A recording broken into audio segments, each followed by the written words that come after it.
Good afternoon, everyone, and welcome to the Youth in Government 2022 Showcase. We're really excited that you all could join us here and that you're willing to give up another afternoon to continue debating some of the pieces of legislation that we saw at our in-person conferences this year. For those of you who may not be familiar, the Showcase is a new tradition that began when our conferences were entirely virtual during the COVID-19 pandemic. But it's something that we've really enjoyed and that we want to keep around, both as a way to recognize our exceptional statespersons who won awards at all of the individual conferences, some of the outstanding pieces of legislation that we would like to continue having in the conversation, and also to serve as a model for the kinds of debate at CCE conferences that we can send around to future students who are looking to come, so they can have an idea of what to expect when they get to the conference. So we really appreciate all of you being here, and we're super excited for a great debate session today. We've got 5 bills on the showcase docket that were selected from our 3 in-person conferences, plus an additional bill that was submitted virtually that we're excited about. So it should be great. I'm going to quickly turn it over to our Executive Director, Susan Moriarty, to give us a few updates about this YIG season. Thank you, Tyler, and welcome everyone. It is so good to see everyone. As Tyler said, this is our 2022 showcase, and we're just so excited to kind of go back a little bit to how we did virtual, but there were a lot of things that happened during the pandemic that were very difficult, but we will say that doing the virtual showcase was truly a highlight of the season. This year, we have been very fortunate. We are getting ready to wrap up YIG, which is hard to even imagine since we started way back in February. This season, when all is said and done, we will have had 3 high school conferences and 5 middle school conferences, with just under 2,800 students and volunteers. So we're very excited about our numbers, especially after, coming back after the pandemic. And all of that is truly thanks to you all and what you have done. I think one of the things that I'm most excited about the showcase is an opportunity for delegates from all 3 conferences to come together and debate. That's the beauty of YIG, but also I think it's just going to make us stronger to have, everybody here from other conferences. So we're excited to have you all here today and look forward to what you have to say. Thank you, Susan. Without any further ado, I will turn it over to y'all's chairs to introduce themselves and begin the showcase session. Have a great debate, everyone. Okay. I'll go first. Hey guys, my name is Ella. I'm one of your chairs. I have been participating in CCE events since 7th grade, and I was Speaker Pro Temp of the White Senate at the TriStar Conference this past year.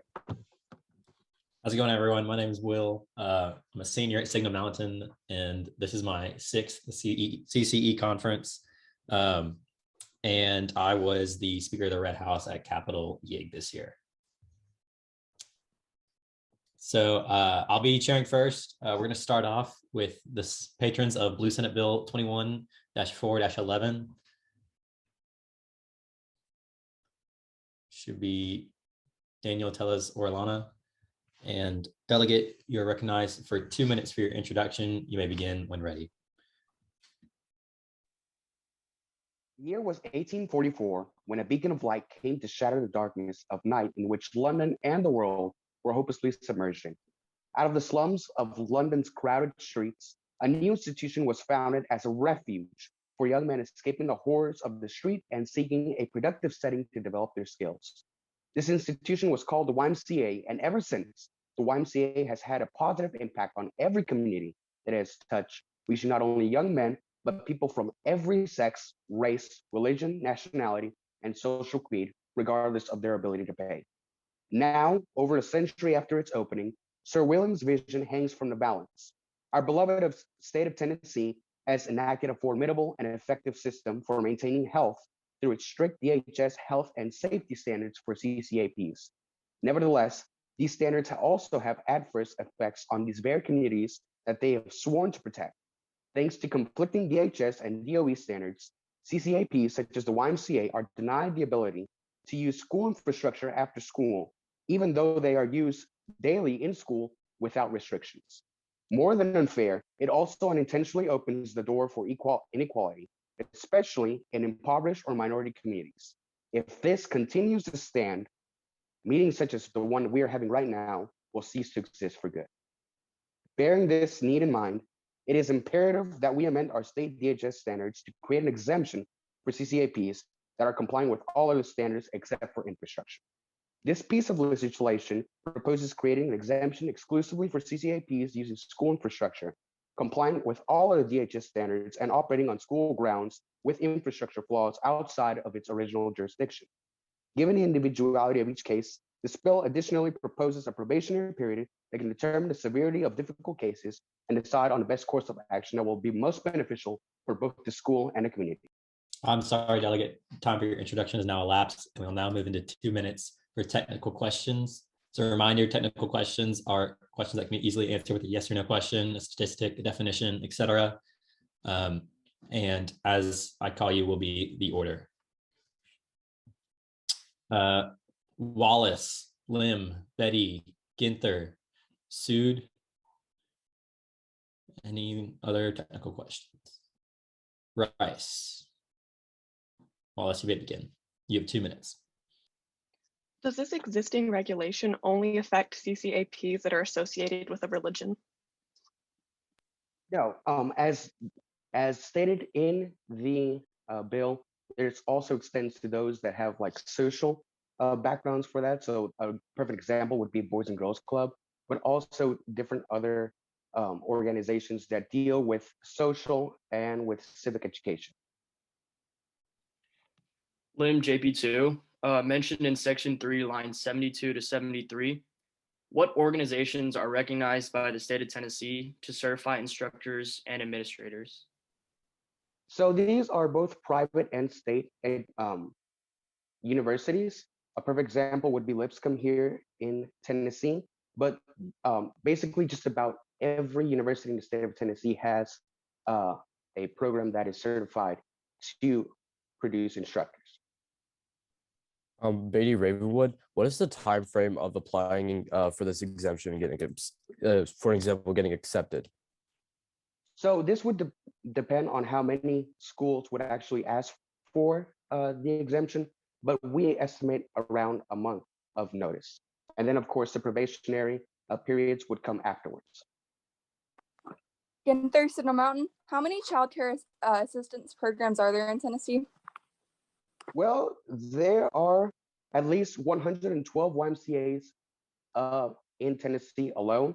That's not counting other organizations like the JCC, which has an operational center, not just in Nashville, but also in Memphis. So there are plenty of centers in the state of Tennessee. Rice Brentwood, my question has already been answered. Sud Central Magnet, will the department hire any more people to process these licenses? No, ma'am. So the department. I'm sorry, delegates. Time for this round has now elapsed. You'll now recognize a pro intent speaker on the floor. Apologies if I get this name wrong. Manishri Navanitha Krishnan. You got it right. You're good. Awesome. You're now recognized for your intent speech. You have 2 minutes. 18% of children in Tennessee are enrolled in after-school programs. As a child, I participated in school aftercare from 1st to 4th grade. My mother was practically a single mother with 3 children, and she could not afford to pick us up on time after school every day. So this is how I spent many of my afternoons. At aftercare, I was provided with after-school snacks, activities, and even academic help when I needed it. We must keep these regulatory procedures to ensure the safety and success of our younger generations. Like me, aftercare is a large part of many young children's lives, and this bill has those children's lives in their best interest. I urge the passage of this bill because though there is not a dire after-school childcare issue currently, it doesn't hurt to take the precautions to protect our children because they really are the future of our country. I yield the remainder of my time to this summation. Thank you. That delegate has yielded 1 minute and 17 seconds for the patron summation. We'll now move into our first round of con debate. Do we have a con speaker on the floor?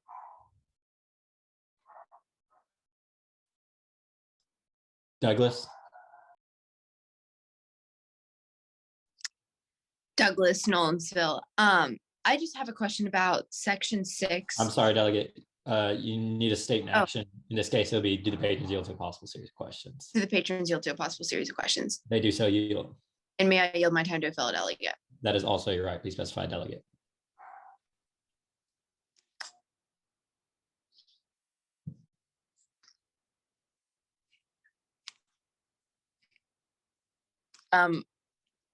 Okay. So in section 3, you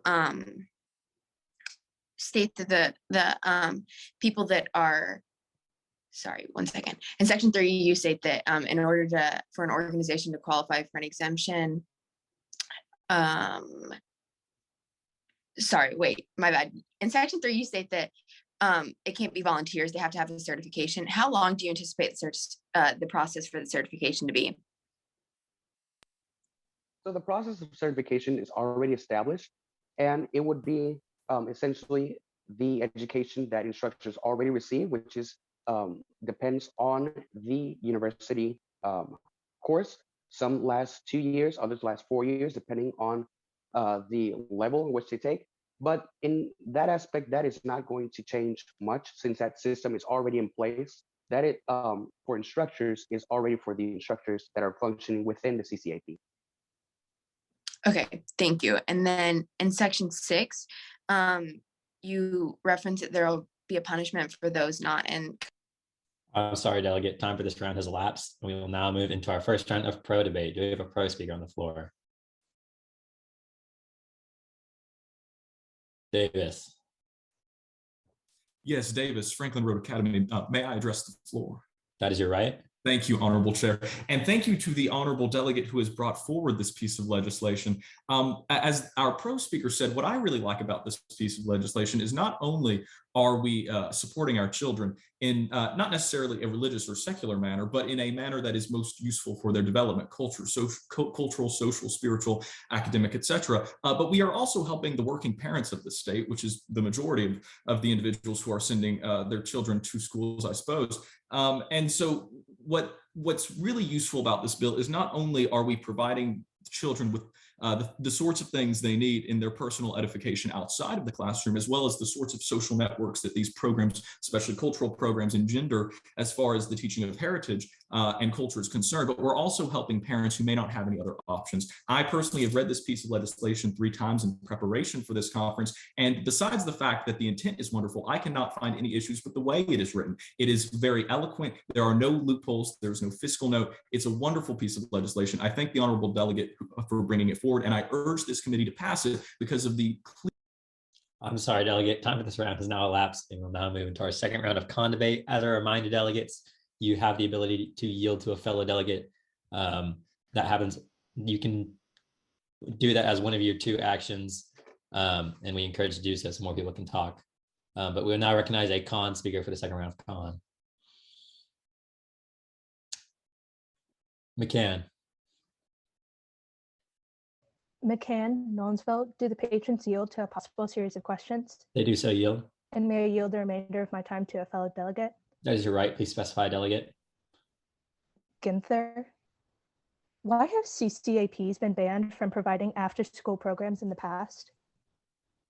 So the main reason why a CCAP is banned from providing a service is that it has been found incompliant with major health and safety incompliances. So an example of that would be that they don't have the adequate space, that an instructor, although the instructor one is very rare for that to happen, but also the instructors do not have the enough capabilities.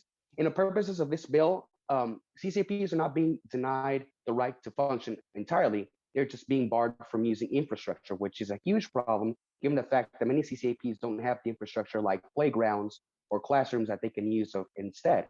So when they try to use the existing infrastructure of schools, they are barred from that. And that creates a problem, not only in the fact that it's not no longer usable, but also that it's no longer accessible. And usually schools are the most accessible places.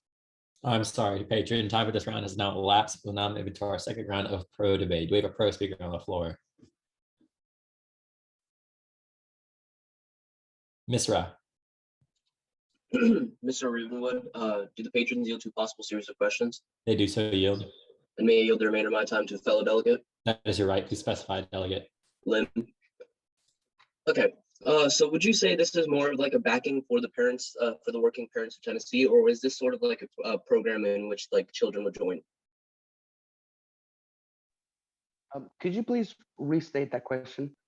Yeah, so essentially, I guess the main question is like, in terms of like, would this be improving upon existing CCAPs or CCAPs, or would it be like providing new, like essentially providing new infrastructure for those CCAPs?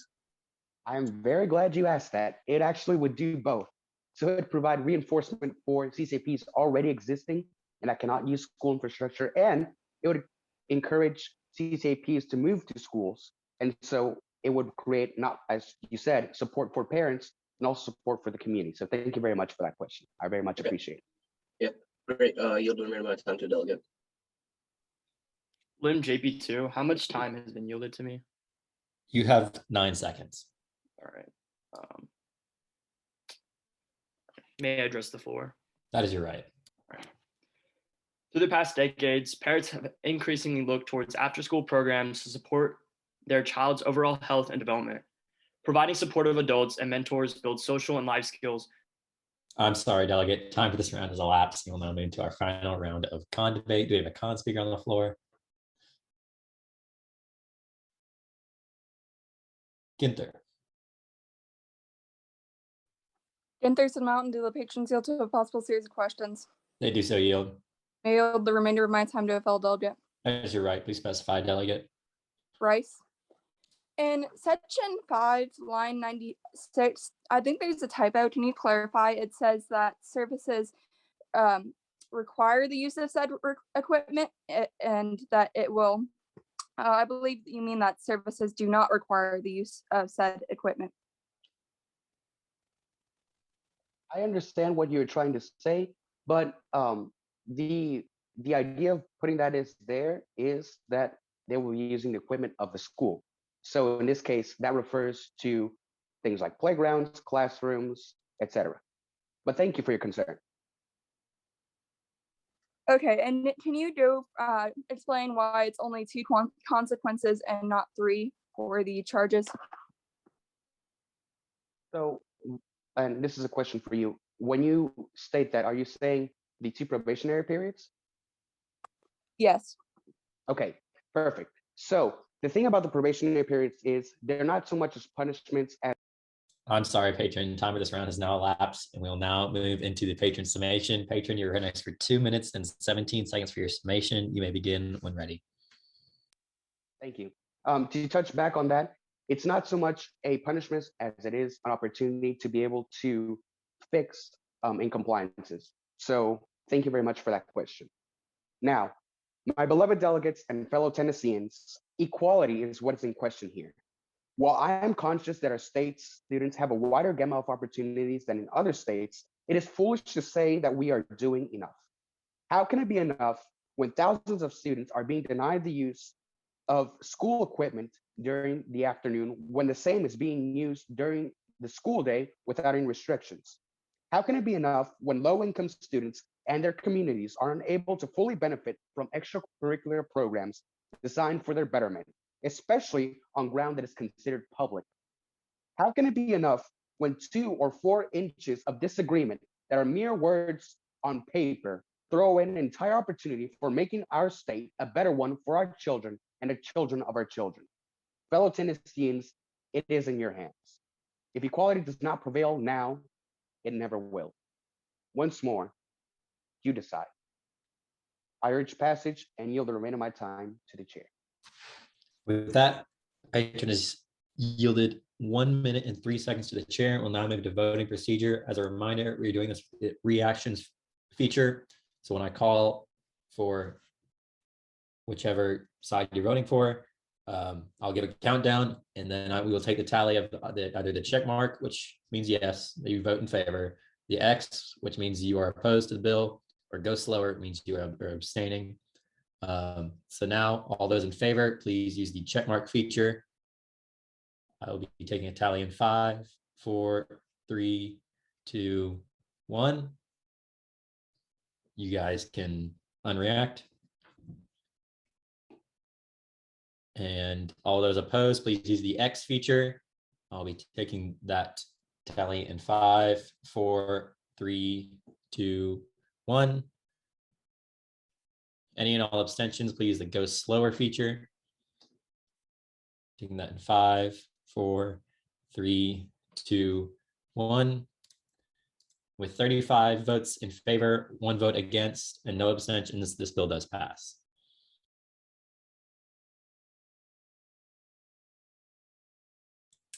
I will now give the chair over to Ella Kroll to chair the next bill. All righty. Will the patrons of Blue Senate Bill 22-4-20 please unmute yourselves?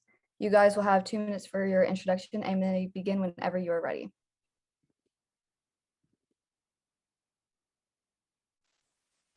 Just to clarify, is my audio working okay? Yes, it is. Okay. Fellow senators, honorable chair, as representatives of the people of Tennessee, we make decisions about the economy, healthcare, education, infrastructure, and other issues. These are all important. However, we must not lose sight of our most essential responsibility to uphold our democracy and to ensure that the government truly reflects the will of the people. Our primary obligation is to uphold this democratic ideal. Other issues are secondary. One obstacle to democracy in Tennessee is gerrymandering, or the redrawing of electoral maps to give one political party an unfair advantage. Recently, Tennessee released a map that dismembers Nashville's district, effectively disenfranchising Tennessee's largest city. Our bill eliminates gerrymandering, ensuring that voters choose their representatives instead of the other way around. Another major obstacle to our democracy is that the Electoral College currently allows candidates with fewer votes to win the presidency. This has happened a total of 5 times, most recently in 2016. The NPVIC is a nationwide proposal to close this loophole, guaranteeing that the outcome of the election truly reflects the will of the American people. Our bill proposes that Tennessee enact the NPVIC. When enough states join, it will go into effect. 74% of Tennesseans currently support this idea, including 68% Republicans and 81% Democrats, highlighting its bipartisan support. In conclusion, we urge the passage of this bill to ensure that we have a government of the people, a government by the people, and a government for the people, which is, after all, our most sacred and vital responsibility. I yield the remainder of my time to the summation. And with that, the patron has yielded 21 seconds to their summation. We'll now move into 2 minutes of technical questions. Are there any technical questions?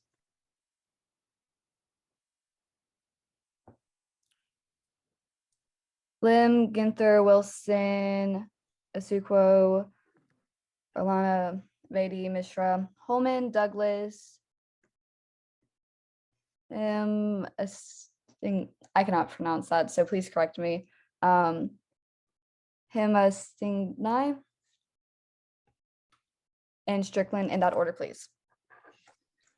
Lim JP2, does the MPVIC have the jurisdiction to enact a statute for a nationwide vote recount in the event that a national popular vote is close? Do you mean to say that if it's close, can they do a recount? Yes, do they have the jurisdiction to enact a statute for a recount? Yes, because that jurisdiction is already in place and the MPVIC doesn't completely replace it. It's more of a modification. Therefore, since that is already in place, yes, that infrastructure would be in place and it does have the jurisdiction. Ginther, Siddle Mountain, how long will the majority and minority leaders have to appoint the members? As long as they have to complete the redistricting process, which means they would have until about January 2023, but it would probably take far shorter than that. Wilson, Sale Creek High School. In section 4, you state that 16 jurisdictions have previously signed the policy. What are those 16 jurisdictions? That would be 15 states along with the District of Columbia. Azuko Smyrna, how long will these committee members be in place for?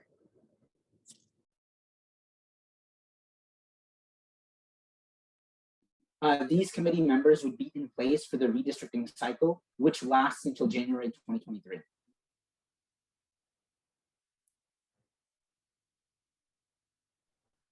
Beatty Ravenwood, my question's already been answered. Mr. Ravenwood, can you repeat the statistics that said that's secured by Bartesian support? So the statistics are basically that in several polls, it has been found that 74% of Tennesseans support this, 68% of Republicans, and 81% of Democrats, which is the majority of both parties. Thank you. Holman Pope Prep, my question has already been answered. I'm sorry, delegates, but time for this round has elapsed. We will now move, or I will now entertain our intent speeches. Our first con is by Hizzy Holman. Delegates, I strongly urge you to vote against this bill as it is unconstitutional in the sense that it will add to the underrepresentation of smaller states. The United States has never been a straight democracy, rather a representative democracy. The Electoral College provides an opportunity to safeguard voting in states like Kentucky, Wyoming, Mississippi, Vermont, and especially Tennessee. As this bill mentions in line 17, only 5 times out of the 59 presidential elections has the popular vote not aligned with the Electoral College. With this being only 8% of elections that this has occurred in, it is fair to say that the Electoral College has proved both effective and efficient majority of the time. Currently, California accounts for 11.9% of all US citizens, Texas for 8.74%, and New York for 5.86%. On the other hand, Tennessee accounts for 2.06%, which is a difference of 52,098,531 voters compared to California and New York combined. These larger states would control elections through the National Popular Vote Interstate Compact, and gerrymandering would continue to be a problem throughout the state. By voting yes on this bill, we as Tennesseans are giving representatives of other states the opportunity to determine our election district borders. Although trying to diversify the commission by requiring 6 people from each party is a valiant effort to get rid of biases, how is this 50-50 divided commission supposed to reach a 75% agreement? The Electoral College was put into place by our founding fathers as a compromise between the popular vote and a solely congressional vote. Americans are extremely busy as they must uphold familial, workplace, and social responsibilities, making it difficult to stay current on all political affairs. The Electoral College has been a fascist for 233 years by affirming the federalist system in which our founding fathers had decided upon. Not only does it protect every citizen's individual vote, but also includes our elected officials into elections, supporting a representative democracy. Again, delegates, I heartily urge you vote against passage of this bill. I yield my time to the chair. And with that, the delegate has yielded 1 second to the chair. Just a reminder that you must introduce yourself and state what you are doing like you would during a debate round. So with that, we'll now move into our pro-intent speech. Read him, Ori. Ori Franklin, may I address the floor? That is your right. Fellow delegates, a fair and democratic election is something that's supposed to be guaranteed as citizens of this country. The Constitution establishes a federal democratic republic, which is intended to be just and nonpartisan. This is also what Tennessee is built upon. However, this very democratic process is something that is exploited by jurisdictions across the country, and Tennessee is no different. This occurs through the process of gerrymandering, which creates an unfair advantage for the incumbent party, keeping them in power longer than they deserve. As Tennesseans, it is our duty to make sure that we fix this democratic process, and this bill addresses this problematic issue perfectly. By incorporating a commission that will oversee the redrawing of legislative boundaries, the process of gerrymandering can be eliminated. With the implementation of it, this bill brings massive political benefits for the state, as we can be one of the few states in the United States that can guarantee a fair democratic process. Additionally, this bill proposes a cheap and simple solution to solve such a massive issue in our state. We can create a fair and unbiased election system for an extremely low cost to the government. Because of those reasons, I strongly urge passage of this bill so we can better represent the people of Tennessee. And I yield the remainder of my time to the patient's submission. And with that, the delegate has yielded 49 seconds to the patron summation. We'll now move into 5 one-minute rounds of con-pro debate. Do we have our first con speaker?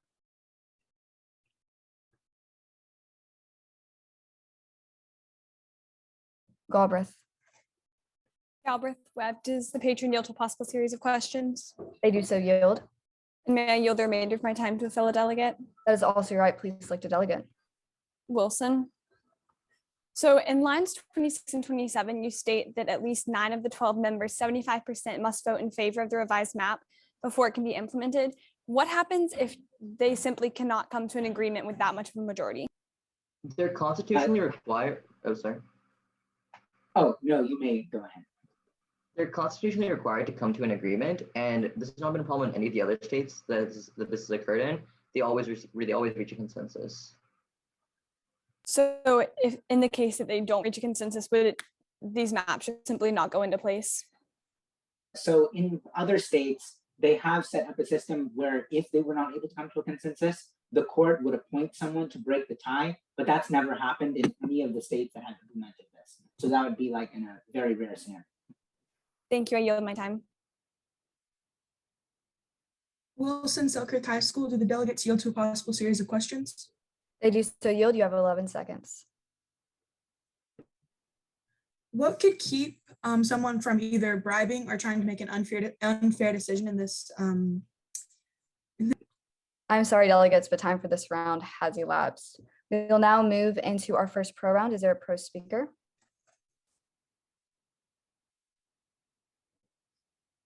Wallace. Wallace, Nolensville, may I address the floor? That is your right. And may I yield the remainder of my time to a fellow delegate? That is also your right. Please select a delegate. Warren. Our country is based on democracy. How can we call ourselves a fair country, or state for that matter, if we do not ensure a fair voting procedure? We represent the government. It is our job to make sure the corrupt officials do not alter the voice of the people. This idea is supported by both parties. I see no reason why we should not pass this bill and make a better state for ourselves and for others. Thank you, and I yield the remainder of my time. Warren USN, how much time do I have left? You have 35 seconds. May I address the floor? That is your right. Quite frankly, my fellow delegates, the electoral college system is outdated and it doesn't actually protect representative democracy. If we abolish the electoral college, it would still maintain representative democracy because that is maintained through the Senate and the House. This will allow for people's individual votes to be heard rather than our state's vote to be heard, which is rather an abstract concept. I feel that we should instead prioritize the vote of the people instead of what we define as states based on a decision made by our founding fathers hundreds of years ago. I'm sorry, delegates, but time for this round has elapsed. We will now move into our second con round. Is there a con speaker? Wold. While they Hilwa, do the patrons yield to a possible series of questions? They do so yield. And may I yield the remainder of my time to a fellow delegate? That is also your right. Please select a delegate. Ginther. So in section 6, you highlight that the commission will be taking very limited time with no disruption to their lives. But how, can you elaborate how you will ensure this if this bill's passed? So basically, it doesn't take much time for these commissions to create the maps because they have in total a very long time to do it. It's not like they're going to be meeting every day. It might be like once a week. In the other states that have done this, we see that basically they go about their daily lives and their careers. Many of them are academic officials or other in other positions, and they can continue that because it's only like once a week or not very often, since they have a few months to get this map done, and it doesn't take that much time. Okay, thank you. Ginther, Mountains, patrons yield to a possible series of questions. They do so yield. Like the fellow delegate said, how will you ensure that they will do a good job if they're not spending much time at all on this? So it's not about the time. The problem is with the bias, and we know that they're going to be able to do a good job because in the other. I'm sorry, delegates, but time for this round has elapsed. We'll now move into our second and final pro round. Is there a pro speaker? As I see a motion, please unmute yourself and state your motion. Lim JP2, motion to extend pro-con debate by 1 round. That motion is in order. We will now attempt to pass this by voting. procedure. All those in favor, please hit the yes. I'm going to give that about 5 seconds.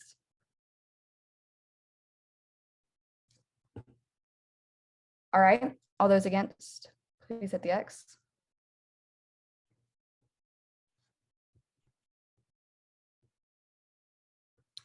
With 27-7, that motion does pass. We'll now extend by 1 round. So we'll now go back into our third pro round. Is there, sorry, second pro round, my apologies. Second pro round is there for a speaker. Alan. Alan, Brentwood, do the patrons yield to a possible series of questions? They do so yield. Okay, so you talked about like 15 other states implementing this and ratifying the NPVIC. Can you talk about, have these states seen any adverse effects upon the ratification of this bill or of this program? They have not seen any adverse effects of the ratification of the NPVIC. The NPVIC hasn't gone into effect yet, and these states have not seen any negative effects whatsoever. When it comes to the 9 states that have implemented the commission, they have seen very positive benefits, as numerous analyses have found that their maps have become neutral and objective in the 9 states that have done this commission program. I forgot to yield my time to a delegate. Can I do that now? Unfortunately, you have to do that before you begin speaking, so I can't allow that. Okay, I yield my time to the chair. And with that, the delegate has yielded 8 seconds to the chair. We'll now move into our third con round. Is there a con speaker on the floor? Condowall. Condowall, Nolensville. Did the delegates yield to a possible series of questions? They do so yield. May I yield the remainder of my time to a fellow delegate? That is also your right. Please select a delegate. Delegate Lim. So patrons, in section 6, you specify that $10,000 will be allocated towards funding for supplies and other activities required by the commission. Could you please clarify on what these activities could possibly be? Well, these activities will be, while they need access to stuff like census data to find out the populations of the different areas, they'll need access to the supplies needed for creating the map, a venue for taking the vote, but these are all very, very minimal costs. And there will probably be some amount of money left over, which will go to the surplus. Okay, and will this cost only be $70K once every 10 years, or will there be an annual cost for this bill? It will be once every 10 years because the redistricting cycle happens every 10 years. Okay, thank you. I yield my time. Lim, JP2, may I address the floor? That is your right. You have 14 seconds.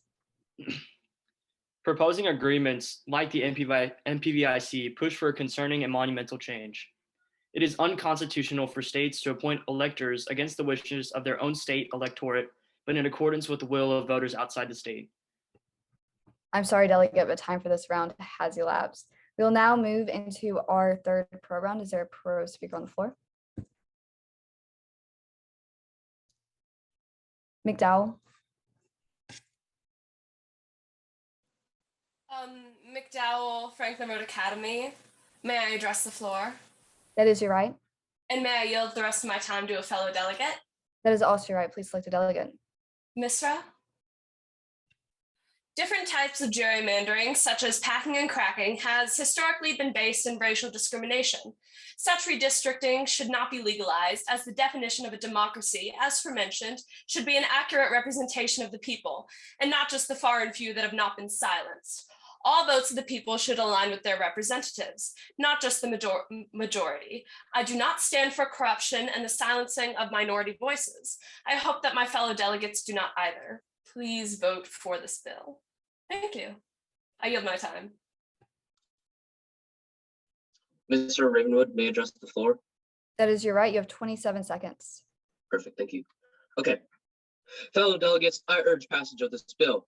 Gerrymandering fundamentally violates political sovereignty and goes against the basis, the root of democracy.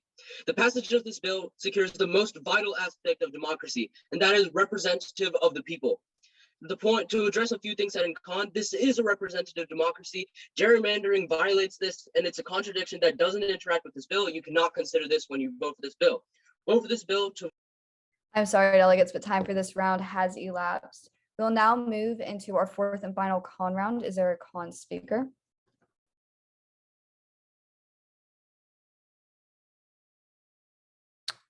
Wolde? While they will do the patrons, yield to a possible series of questions. They do say yield. And may I yield the remainder of my time to a fellow delegate? That is also right. Please select a delegate. Alan? Okay, so how did you arrive at the number 5,000 for compensation for each member as stated in line 38?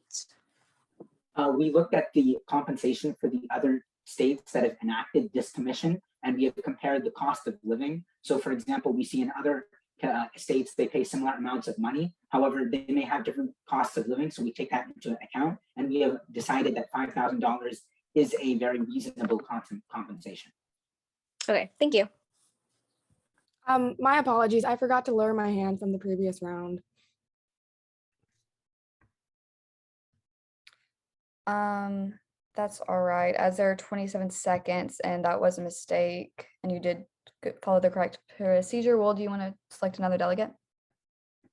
I can. Lim?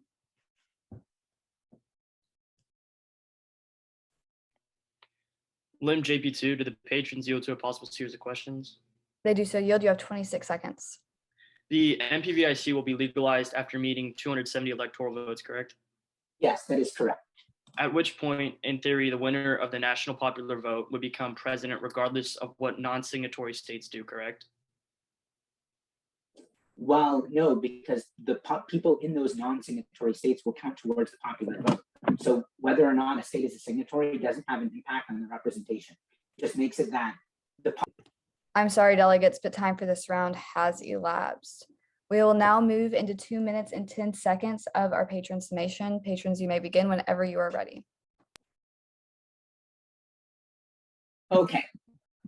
Abraham Lincoln said in the Civil War that it is very important that the government of the people, by the people, and for the people shall not perish from the earth. Today, the threat to our democracy is not coming violently through an armed conflict. It is coming from the unfair practices of elected officials. And this is why it is critical to stop the practice of gerrymandering, because this country was founded on the fact that people need to have fair representation in their government. However, when gerrymandering happens, that violates that principle. The city of Nashville has lost its district, its congressional district, due to gerrymandering. The largest city in Tennessee, which has a large amount of communities of color. This means that effectively a large portion of voters are essentially being silenced in order to make certain elected officials have an advantage, which goes against the principles of our democracy. Relating to the NPVIC plan, the ACLU, the American Civil Liberties Union, is a leading and credible source when it comes to constitutionality. And the ACLU has endorsed this program and in its analysis has said that it is constitutional. The early founding fathers put in place the Electoral College because they wanted a middleman type entity to basically pick another candidate if the population picked a different candidate. But their vision for democracy is not the vision for democracy that we have today. They did not want people who did not own land to vote. They did not want minorities or women to vote. However, the core principle of democracy is what they came up with, and we have extended that beyond time to apply that to other people like minorities and people without property. And it's now time to pass this next hurdle by making it so that the voice of the people is expressed in our elections, which is why we are an electoral democracy in the first place. It is our number one obligation, is to protect our democracy. And we must do that by making sure that whoever wins the election is the person who has the will of the people behind them. All states will have better representation, no matter what.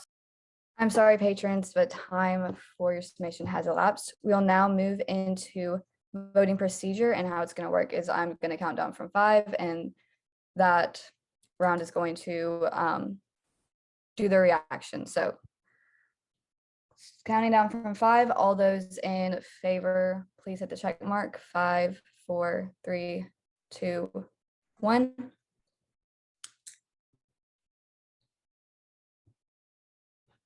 Counting down from 5, all those against. 5, 4, 3, 2, 1. Counting down from 5, any and all abstentions. 5, 4, 3, 2, 1. And with a vote of 34, 5 against, and 1 abstention, this bill does pass. I will hand my chairing duties over to Will. Awesome. Good job, everyone. All right. Will the patrons of White House Bill 21-6-12 please unmute? Delegates, you're recognized for 2 minutes for your introduction. You may begin when ready. All right. My fellow delegates, honorable chairs. Imagine this. You're giving birth, and every time you express that you're in pain, your doctor tells you that you're fine and your pain is invalid. While this doesn't impact everyone, this is an everyday occurrence for Black and brown women. In the United States, the birth mortality rate for Black women is three times more highly than the national average for white women. This bill solves this solution in 3 main ways. First, by establishing an agency that will provide scholarships and grants to minorities seeking a career in healthcare and student loan forgiveness for current medical professionals. Secondly, by establishing an agency to fund local hospitals in rural, majority minority, and low-income areas. And lastly, by funding an administration to investigate medical malpractice. This altogether will save the lives of minorities and low-income Tennesseans. I urge the passage of this bill. Thank you, and I yield the remainder of my time to the summation. With that, the pages have yielded 1 minute and 6 seconds to their summation. We'll now move into technical questions. Technical questions on the floor. Vora, Ginther, Warren, Lim, Wilson, Misra, you may begin. Laura Webb, what % of healthcare providers in Tennessee are minorities? Nationwide, there are only 13.8%.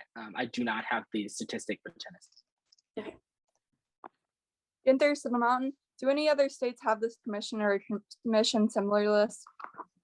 Not that I know of, no. Warren, USN. So the maximum budget of $3 million, that's annual. Is that annual? Yeah. Yes, and it's $3 million per each sub-level agency. Lim, JP2, does this bill specifically entail to racial minorities, or will religious minorities also be a target group? When we speak about minorities, no, you can go. When we speak about minorities, we include women, children, and underrepresented groups. This is not just about race, it's about sex and age. Thank you. Wilson, Sell Creek High School. In section 13, you state that the committee is in charge, or the cultural malpractice administration is in charge of identifying and indicting those who are responsible. How would they be able to do that, and what would be the punishment for that? Well, medical malpractice. Well, malpractice is a crime, so it would be essentially they would be reporting those crimes to prosecutors and sending people to jail.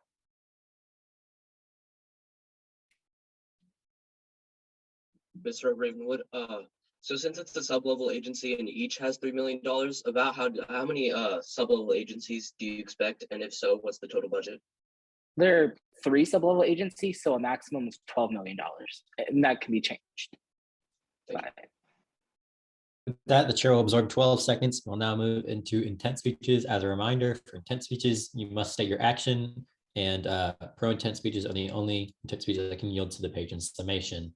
So we'll now recognize a con-intent speech from Sahib Betty. Thank you. Betty Ravenwood, can I recognize my intent speech or deliver it? Are you addressing the floor or asking serious questions? Oh, no, I'm delivering the intent speech, so can I just? Correct. You got to state an action. Oh, which typically it's address the floor. Okay, can I address the floor? That is your right. Okay. The main point of my analysis of this bill is this. Although a minority health commission does sound like an innovative idea, the fact is the sponsors of this bill fail to recognize the actions that the state of Tennessee has taken in addressing minority healthcare concerns across the state over the past couple of years.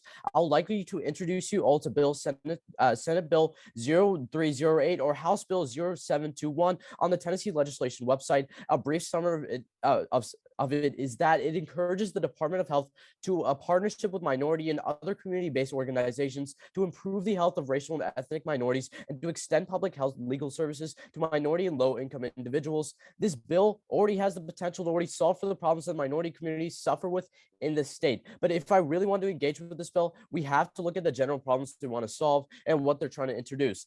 Like, for an example, let's go to something that they mentioned in their bill, the staff of the Minority Health Commission. There was some use to what they say currently regarding their salaries and all, but they're missing the big selling point here in two ways.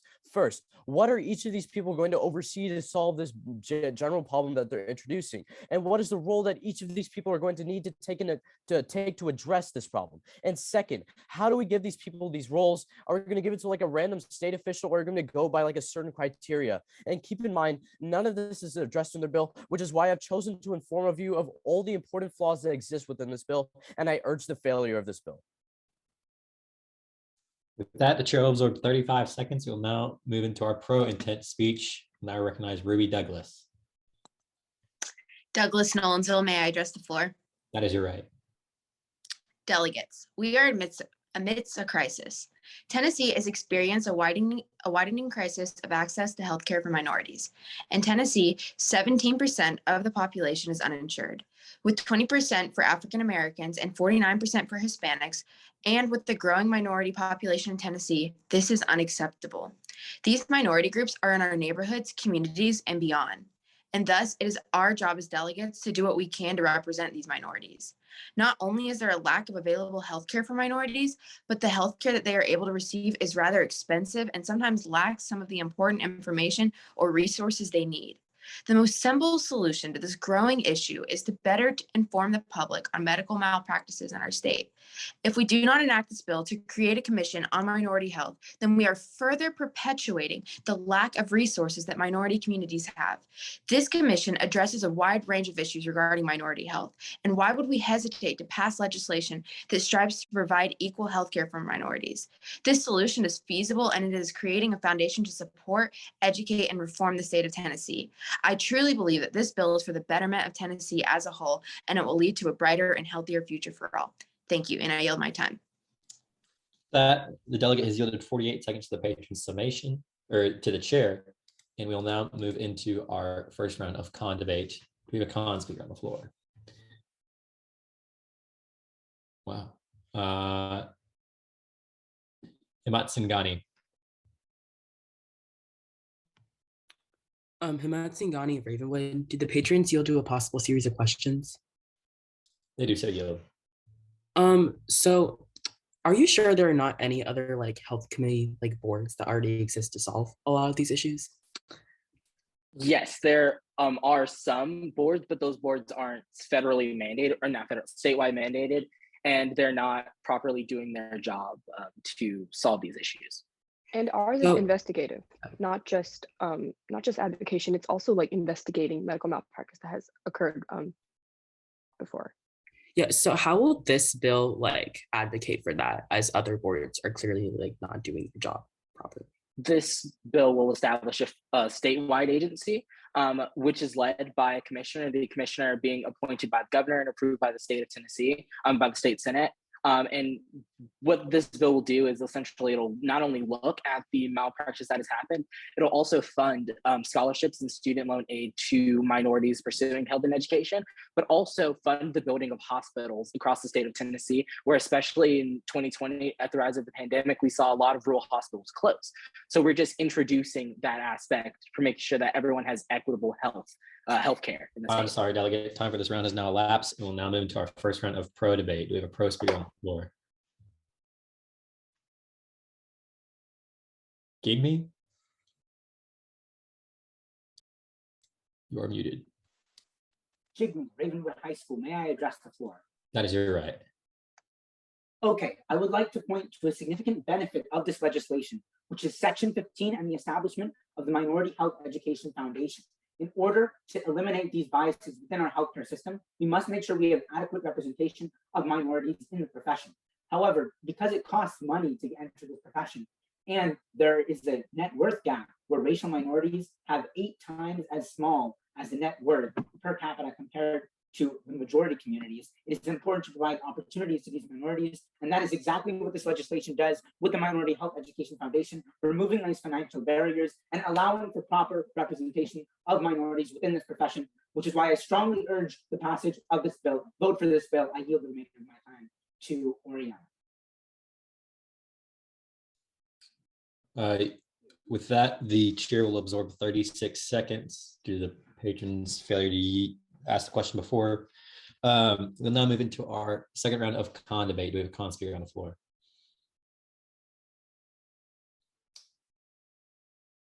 Michelle?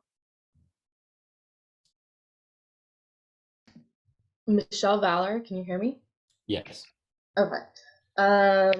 May I ask the patrons a series of questions?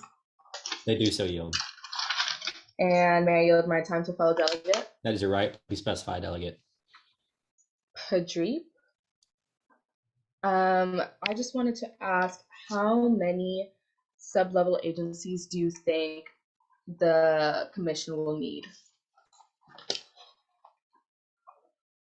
I'm sorry, I was muted. There will only be 3 sub-level agencies: the Minority Health Education Foundation, the Medical Malpractice Agency, and also the sub-level agency in charge of funding minority hospitals or improving access to hospitals across the state. Okay, got it. In section 16, why did you decide that 5 people would be enough? And then what measures will you take to ensure that neither the governor nor the Senate will be biased in selecting these 5 people? Well, we selected the 5 people. We addressed 5 people, as there's a commissioner, a chief deputy, and then deputies for each 3 of the sub-level agencies. As for the bias part, there's really nothing that can happen. The governor has to appoint a person that has. I'm sorry, patrons, time for this round has elapsed. Seeing a motion on the floor, we'll now recognize the motion in the order that they were expressed. Sued Central Magnet, motion to extend pro-con debate by 1 round. That motion is in order. Do I have a second? Second. Second. We will now attempt to pass this motion through voting procedure. All those in favor, please use the yes reaction. All those opposed, use the no reaction. In the ears of the chair, the ayes do have it. We'll now move into our second round of pro debate. We have a pro speaker on the floor.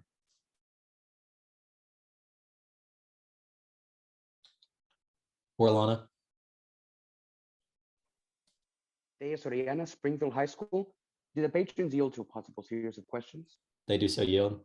And may I yield the remainder of my time to a fellow delegate? That is your right. Please specify, delegate.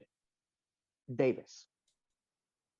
So how would the Medical Civil Rights Agency assure that my community is well represented and has the means to an equitable healthcare? So our plan is to do this by building and funding areas to build hospitals in areas that have been marginalized for a long time, in some years, that mainly do building hospitals and making sure that each hospital has, or healthcare facility has, equitable resources as well. Perfect.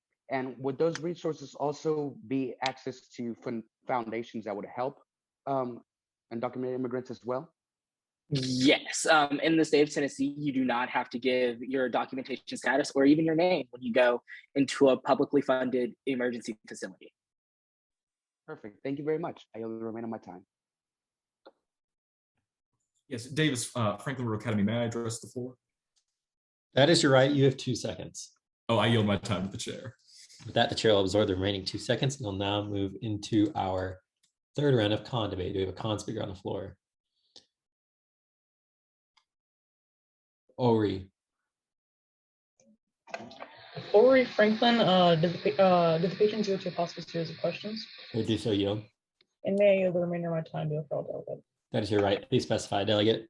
Ms. Rowe, are you aware of already set up offices such as the Office of Minority Health that Tennessee has set up? Yes, we are aware of that office, but that office is currently under the Department of Health, and it has no real standing within the state. to require things to happen within the department. And as I stated before, this is investigative again. This is with the criminal law. And so would your program completely discontinue the Office of Minority Health, or would it work in tangent with it? It would move that office to a new commission, the commission being formed as the statewide agency. I yield the remainder of my time. Mr. Ravenwood may address the floor. That is your right. Delegate, you have 12 seconds. Okay. Fellow delegates, I urge failure of this bill. There are already boards to this issue that has no warranting as to why they're failing. You cannot believe their response and allowed to influence your decision. And finally, there's a contradiction. They say $9 million in their bill, but gave. I'm sorry, Delegate. Time for this round has elapsed. We will now move into our final round of pro debate. We have a pro speaker on the floor. Davis. Yes, Davis of Franklin Road Academy. May I address the floor? That is your right. Thank you, Honorable Speaker, and thank you to the patrons of this bill. What really sells this bill for me is the fact that in this country, and specifically in this state, there are so many disparities that are hidden that we may not even know about, but we know exist because of other disparities that exist. I believe one of the patrons of this bill spoke of in their introduction speech that Black women are 3 times more likely to die during childbirth in this country, and I would echo that statistic. When I first learned that, and I believe it's by the hands of a white doctor in particular, there are actually differences depending on the medical provider, which is more troubling, disgusting, repulsive. I mean, these are very concerning things that exist across sectors, not just medicine. But what I like about this bill is that we don't even know how many things like that exist in our state, in particular, across religion, sex, gender, any number, documentation status, race, ethnic background, culture, language. We don't know how many of these things exist between our medical providers and the individuals who are receiving treatment. I'm sorry, Delegate. Time for this round has now elapsed. We'll now move to our final round of con debate. We have a con speaker on the floor. Galbraith. Galbraith Webb, did the patrons yield to a possible series of questions? They do so, yield. And may I yield the remainder of my time to a fellow delegate? That is your right. Please specify, Delegate. Misra. So just a few questions about the finances of this bill. How much do you think this bill will cost annually, including all the expected salaries, as well as the $3 million allotted to each subagency? The maximum that this bill will cost is $12 million. So does the $3 million allotted to each subagency cover those salaries? Yes, it covers the salaries. Gotcha. And where is this money coming from? This money would come from taxpayer dollars, as it is a state agency. This could be coming from taxpayers, also our surplus budget. Okay, so is it coming from a specific budget under like the taxpayer money, or just in general taxpayer dollars that aren't being used? General, it would be included in the governor's budget that is passed every year, which is fine. Thank you. I yield the remainder of my time. Mr. Ravenwood may address the floor. That is your right, Delegate. You have 15 seconds. Okay, fellow delegate, no one is denying that there's an issue, yet the solution is massively non-unique because there's already a House and Senate bill that's happening in the status quo. And finally, in their bill, they say that they're the budget of $9 million, but have kept giving a response of $12 million. It's a massive contradiction and only adds to the flaws. I'm sorry, Delegate. Time for this round has now elapsed. We'll now move to the patron summation. Patrons, you're recognized for 2 minutes and 8 seconds for your summation. You may begin when ready. To sum up our bill, medical malpractice against minorities is a serious issue that is quite frankly plaguing our community. Not only are we assuring alleviation of this problem, but we are also preventing this from occurring in the future by educating our youth and imposing an agency to oversight medical malpractice.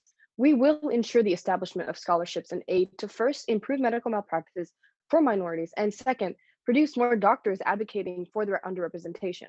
To put it in perspective, a white woman going through child labor will be given an epidural and a Black one will be given ibuprofen. As a woman of color pursuing higher health education, I am readily accepting of what our bill proposes. Minorities comprise only 13.8% of our healthcare systems, and addressing malpractice will educate the public and ensure an improved future. And to address prior questions, our bill would make this a law and require the Senate to take such actions.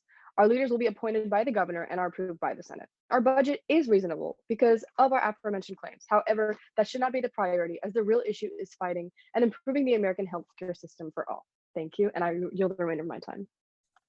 With that, the patrons have yielded 1 minute and 17 seconds to the chair, and we'll now move into voting procedures. All those in favor, please use the yes reaction. I'll be taking a tally in 5, 4, 3, 2, 1.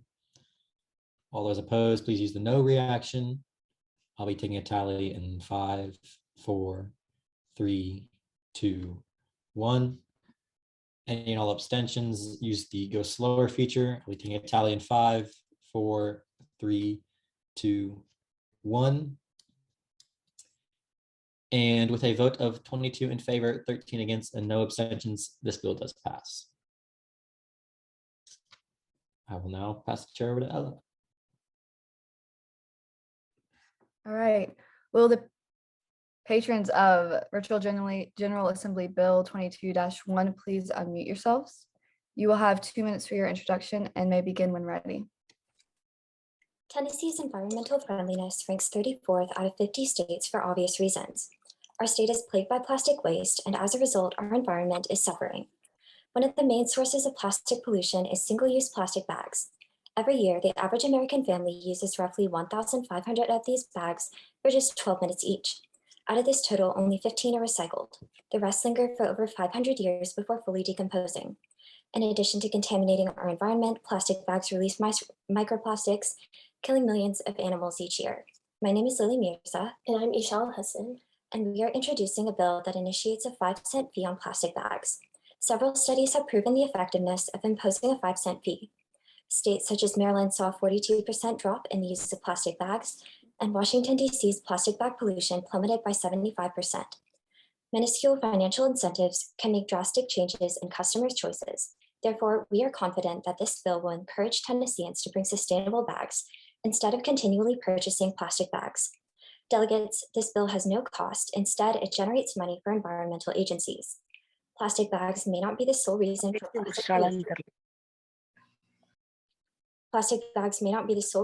plastic pollution, but we are introducing this bill as a first step in tackling the plastic problem. The numbers are adding up rapidly, and it's up to us whether the current trend will take a turn. We urge passage and yield any remaining time for summation.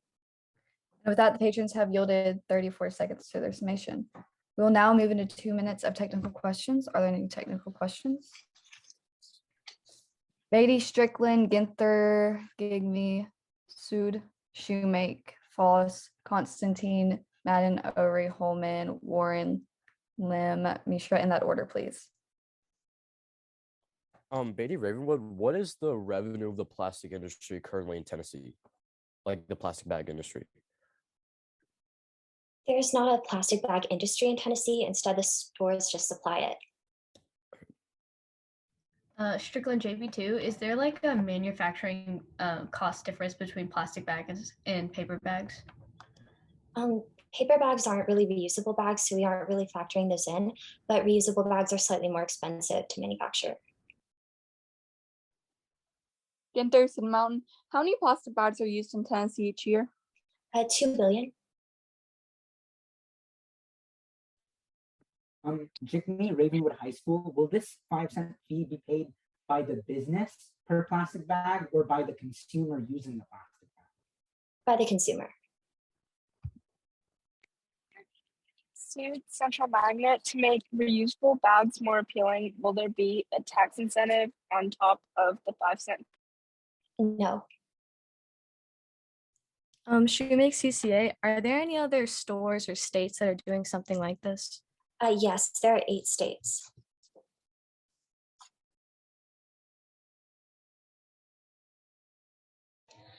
Lori Franklin, my question's already been answered. Holman Pope Prep, in section 5, the bill mentions that 22,000 plastic bags will no longer be used. Where did you get this statistic? This is from EPA.org.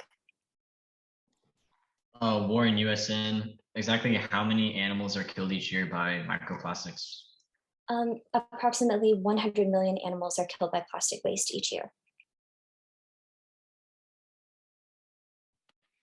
Lim JP2, how will the 5-cent cost for a plastic bag compare to the price in states that have imposed regulations? States that have imposed regulations usually do like a 5-cent to a 10-cent fee. out of the Mr. Ravenwood, out of the 8 states that have banned. I'm sorry, delegates, but time for this round has elapsed. We will now move into our intent speeches, and I'll recognize our intent speech, which will be given by Megan Wallace. Wallace Nolensville, may I address the floor? That is your right. While I understand and agree that plastic waste is a huge problem in our environment, I don't believe this bill will be effective. As a matter of fact, in my opinion, this bill could do more harm than good. 100 large corporations are to blame for 71% of the pollution and greenhouse gases that we see in our environment. Adding a fee to plastic bags will do nothing about this. Additionally, why should we charge the average citizen more for a problem that they are not in control of? This bill plans on paying large corporations 2 cents per bag. Would this not just increase the wealth of the companies causing this problem in the first place? A study done by the University of Georgia proves that fees on plastic bags in grocery stores increased the sales of plastic trash bags that were used in place of these plastic bags as opposed to reusable bags. Also, the Environment Agency of the UK conducted a study on the carbon emissions of reusable bags and found that reusable paper and cotton bags tend to have a higher effect on the environment than plastic bags due to their production. A reusable bag would have to be used 131 times before it had any beneficial effect on the environment. Is it logical to believe that everyone who buys a reusable bag will keep up with it for that long? Finally, in my opinion, this will hurt low-income areas. The rich are the ones causing the most pollution and problems in our environment. Additionally, they're the least affected by this bill. They can just pay the 5-cent fee without having to worry about it. On the other hand, families living paycheck to paycheck would be hurt if they ever simply forgot their bag at home. Many of these families lived on strict budgets and can be negatively impacted by this bill. I'll leave you with 2 questions. Is it fair to make the poor suffer for the actions of the rich? And is it fair to pay companies for a problem that they helped create? Thank you, and I yield my time. And with that, the delegate has yielded 17 seconds to the chair. We will now move into our pro-intent speech, which will be given by Darsh Kandawal. In Delwan, Nolensville, may I address the floor? That is your right. Thank you. Fellow delegates, this bill will mandate a 5-cent fee per single-use plastic bag sold in all commercial places in Tennessee. Let us first consider the problem of plastic bags. According to the Earth Day organization, this year, 5 trillion plastic bags will be used for the entire US. That's 160,000 every second. Further, the amount of single-use plastic bags used globally has tripled since the start of the pandemic, with takeout drivers driving the increase. Currently, according to the Center of Biological Diversity, the average American family takes home almost 1,500 plastic shopping bags a year. With these statistics in mind, families would only spend an average of $75 annually with this bill. This sum is enough for families to realize the amount of plastic bags they use while not harming their economic well-being. Taking a look into the future, fossil fuel industries plan to increase plastic production by 40% over the next decade. This means more plastic in our oceans, more greenhouse gas emissions, and more toxic air pollution, which only harms future generations of Tennessee in this growing world. By enacting this bill, fellow delegates, we would actively raise awareness for this growing problem while all the while incentivizing businesses to do the same by giving them a portion of the fee. Furthermore, another 40% of the fee would go towards the Tennessee Environmental Protection Agency and 20% given to local governments. With all this in consideration, I strongly urge the passage of this bill to protect future generations of Tennessee while actively ending the use of plastic bags. Thank you. I yield the remainder of my time to the patron summation. With that, the delegate has yielded 35 seconds to the patron summation. We'll now move into 5 one-minute rounds of con-pro debate. Do we have a con speaker?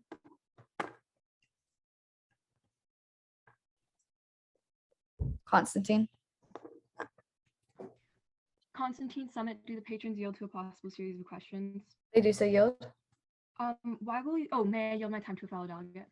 That is also right. Please select a delegate. Mistra. So why will you be returning 2 cents of this plastic bag to the company that supplied it? Because, well, the companies in America spent $4 billion, so it'd be unfair and unlawful to just tell them that the plastic bags that you've already made are going to waste. Okay, so just clarifying, you'll be placing the weight of this problem on the consumers instead of the businesses that are mass producing these bags? Yes. Okay, so are you concerned that this approach could be insufficient in isolating the issue and making change, since it's not like targeting the problem at its root in the companies? No, because like if people stop buying these bags, then the company would stop producing them. Okay, thank you. I my time. Mr. Ravenwood, first off, how much time do I have left? You have 14 seconds. Okay, may I address the floor? That is your right. Fellow delegates, I urge failure of this bill. The most important thing that they do not consider is that all 8 states have banned the plastic bags rather than regulated for a reason, because this isn't actually providing a solution. This is just de-incentivizing the problem, and it's doing so illogically because consumers are forced to pay for the. I'm sorry, delegates, but time for this round has elapsed. We will now move into our first pro round. Is there a pro speaker?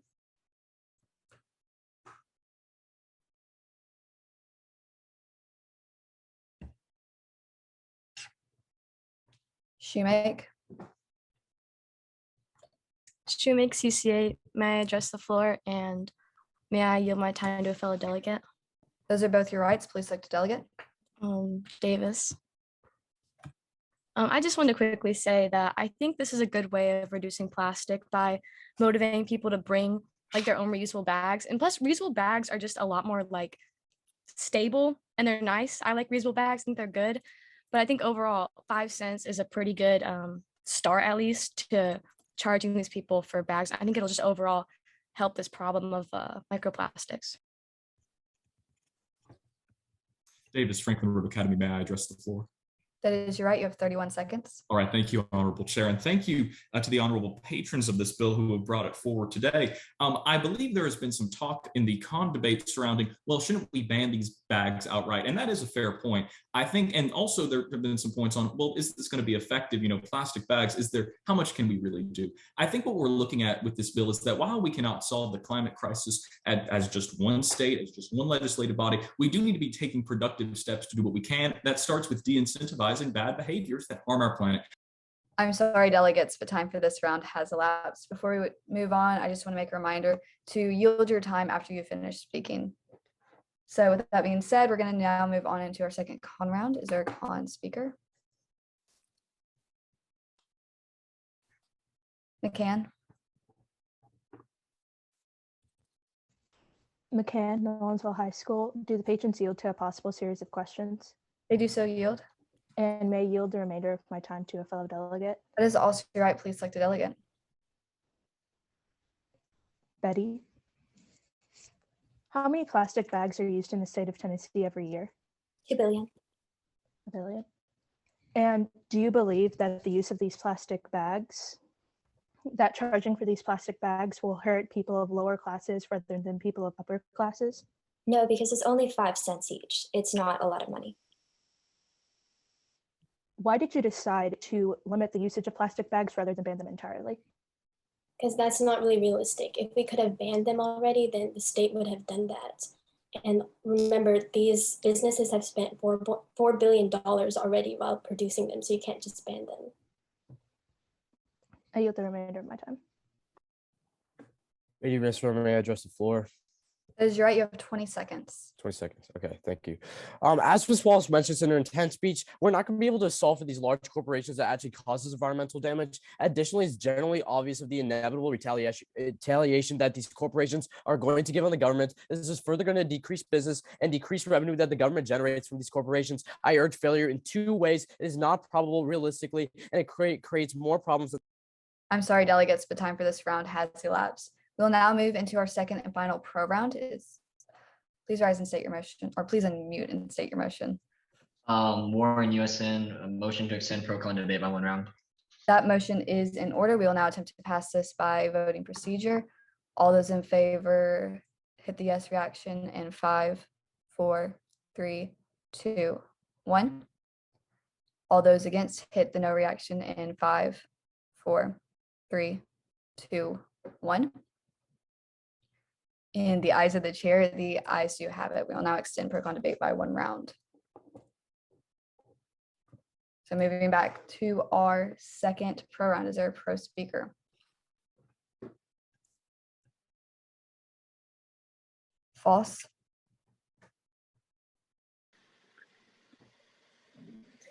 Do the patron or Foss Webb, do the patrons yield to a possible series of questions? They do so yield. May I yield the remainder of my time to a fellow delegate? It is also right. Please select a delegate. Cambria Ginther. So how will this help? How will this help animals? Overall, it would just, if you're decreasing plastic bags, then animals won't be consuming as much microplastics, especially the marine animals, which are really harmful to them. Okay, and how much of plastic waste is? Could you repeat the question? What percentage of waste is? I'm sorry, I think you're cutting out. What percentage of waste is plastic bags? 11.18%. Thank you. I yield the remainder of my time. If there's a amount of patrons yield to a possible series of questions. They do so yield. You have 10 seconds. How much do you estimate this will raise for the Tennessee an Environmental Protection Agency? It would be 40% of the total revenue. I'm sorry, delegates, but time for this round has elapsed. We will now move into our third con round. Is there a con speaker? Pradeep. Pradeep Ravenwood, may I address the floor? That is your right. May I yield the remainder of my time to a fellow delegate? That is also your right. Please select a delegate. Ori. Okay, so fellow delegates, I urge failure of this bill. First of all, as anyone who's taken AP Human Geography knows, according to Rostow's model, the United States is in stage 5 of the model, the age of high mass consumption, meaning which Americans now spend their money on luxury items. In fact, the average American now throws away $62 million is thrown away each year. That's almost $170,000 each day. Just 5 cents of this small fee, it's not going to change anything in the matter. And it's only going to expedite this process. It's not going to change anything. It's just not going to do anything at all. Therefore, I urge failure of the bill and yield the remainder of my time. Ori Franklin, how much time do I have left? You have 22 seconds. All right, the patrons yield to a possible series of questions. They do so yield. Okay, could you restate how many plastic bags are used in Tennessee each year? 2 billion. And only 22,000 are going to be reduced every year? No, one reusable bag will prevent the use of 22,000 bags. We estimate that about 840 million fewer bags will be used per year. Okay, that answers my question. I yield the remainder of my time to you. And with that, the delegate has yielded 1 second to the chair. We'll now move into our third and final pro round. Is there a pro speaker?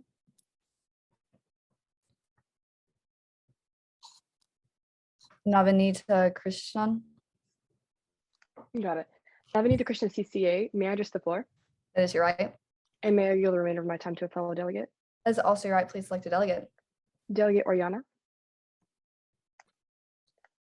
When one first sees this bill, they may be doubtful of imposing a 5-cent tax on plastic bags, but I can confidently state that this bill is quite feasible and it serves a cause that is evidently under-advocated. Everything is at the hand of our environment, and prioritizing that will inevitably positively affect other issues at hand. And if this legislation is successful in 8 states, just the banning, it has the potential to be in the remaining states in the US and eventually our entire globe. And that bill has the best interest of all.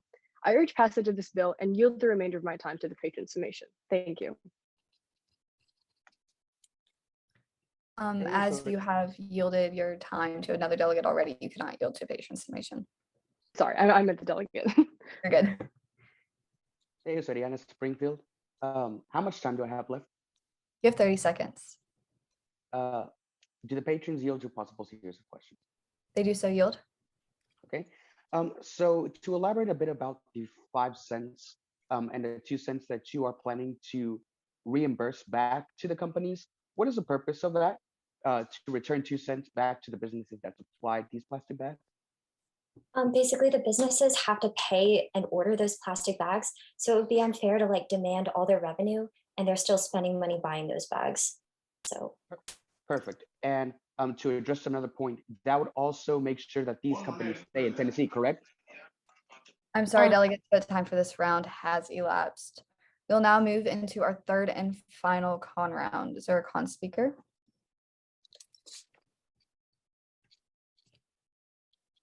Rice. Rice, Brentwood, did the patrons yield to possible series questions? They do so yield. And may I yield my time to a fellow delegate? That is also right. Please select a delegate. Alan. So if we want to discuss the problem of pollution in Tennessee, I think it is better not to start with the consumer themselves, but talk about the outside forces that are existing in our state currently. Tennessee is an industry where we import trash from other states, such as North Carolina and Arkansas, into our state, into our landfills, taking the most fertile farmland in the world and dumping trash on top of it. If we want to talk about pollution, let's start there, but not start at the low income areas and start taxing our people. I also believe that a positive reinforcement is better than a negative one. So maybe incentivizing them with a discount for returning those plastic bags and recycling them. I yield my time to my fellow delegate. Alan Brentwood, how much time do I have left? You have 10 seconds. May I address the floor? That is your right. All right, so I urge failure of this bill for one reason, for the sole fact that they put the burden on the consumer themselves. Like my previous delegate said, they need to start with a positive incentive instead of a negative one. And then I'm sorry, delegates, but time for this round has elapsed. We will now move into 2 minutes and 9 seconds of our patron summation. Patrons, you may begin whenever you are ready. To address the prior con, we want to reinforce you that according to studies conducted in Maryland and Washington, D.C., paying a 5-cent fee reduces plastic bag consumptions by a big amount. Though it seems small, funds have proven that a 5% fee is realistic and effective. Their new price tag will brand plastic bags as an inconvenient expenditure rather than a handy receptacle. Consequently, Tennesseans will minimize the number of bags they purchase and turn to more environmentally friendly bags they are guaranteed to reuse. Delegates, reducing the number of plastic bags used is of utmost importance. They outlive their usage and have been proven to be a worldwide issue. Scientists have predicted that if plastic pollution continues at its current rate, by 2050, there will be more plastic in our oceans than fish. Does the fact that they are free and convenient compensate for the damage these bags do? Or do we need to prioritize the health of our ecosystem and our citizens? If so, then now is the time to take action. We urge passage and yield our time to the chair. And with that, the patrons have yielded 1 minute and 6 seconds to the chair. We'll now move into voting procedure. So for all those in favor, please hit the yes button in 5 seconds. 1, 2, 3, 4, 5. All those opposed, hit the X reaction in 5 seconds. 1, 2, 3, 4, 5. Any abstentions, please hit the go slower reaction in 5 seconds. 1, 2, 3, 4, 5. With a vote of 9 for, 25 against, and 0 abstentions, this bill does fail. I will now pass over my chairing responsibilities to Will. Awesome. Time to get into the final bill. Will the patrons of White House Bill 21-6-9 please unmute? Patrons, you are recognized for 2 minutes for your introduction. You may begin when you are ready. Have you ever gone on a trip and realized that you forgot your shampoo, toothbrush, or deodorant? No big deal, right? You can easily purchase a new bar of soap or go to the dollar store for a stick of deodorant. But most people would rather spend a couple of extra dollars and have to feel unsanitary, but others do not have a choice. Although House Bill number 129 states that correctional facilities are required to provide their prisoners with the proper menstrual products, no minimum is given for the amount of menstrual products that are to be provided. Many facilities do not provide an adequate amount of menstrual products for their inmates to sanitarily get through their menstrual cycle.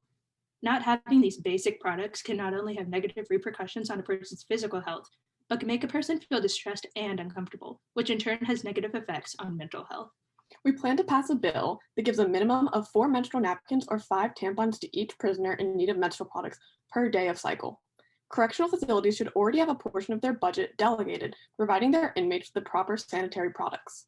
So, our plan is to ensure that these facilities are using this money in order to purchase menstrual products. This will require $70,000 total to divide and give to these facilities in the first month. Future funds will come from within existing budgets. The bill will be enacted on June 1st, 2022. This will give facilities time to allot money to provide inmates with the proper supplies. Thank you for your consideration, and we yield the remainder of our time to our summation. With that, the patrons have yielded 39 seconds to their summation. We'll now move to technical questions. Do we have any technical questions on the floor? Strickland, Warren, Pradeep, Galbraith, Matsingani, Lim, Wilson, Orlana, Foss, Constantine, Ginther, Betty, Douglas, Holman, in that order. Michelle as well. Strickland, JB2. In section 9, you said the future costs will be pulled from the budget. Do you have an estimate for how much it will cost monthly? About $10 per month per female inmate. Warren, USN, how many female inmates are there in Tennessee? Currently, there are 7,781 inmates. Pradeep, Ravenwood, how many total correctional facilities are there across Tennessee? There are a total of 14 prisons and 129 jails. Galbraith Webb, how do inmates currently obtain menstrual products? Under House Bill 129, the bill defines something as custodians. That's basically any employee, and women can either A, ask for them from the canteen, which they have to pay for, or B, just hope that these custodians choose to give it to them. Himatsingani, Ravenwood, what is the Tennessee prison budget? Currently, the budget is $1.1 billion for the correctional facilities, or sorry, for the Department of Corrections.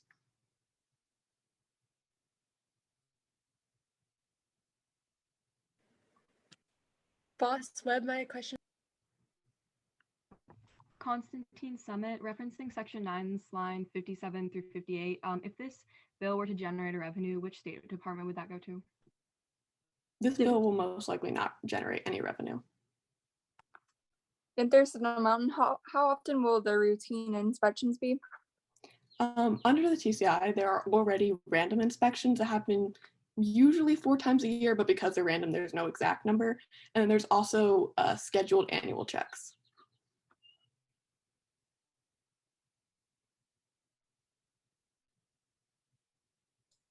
I'm sorry, delegates, time for this round has elapsed.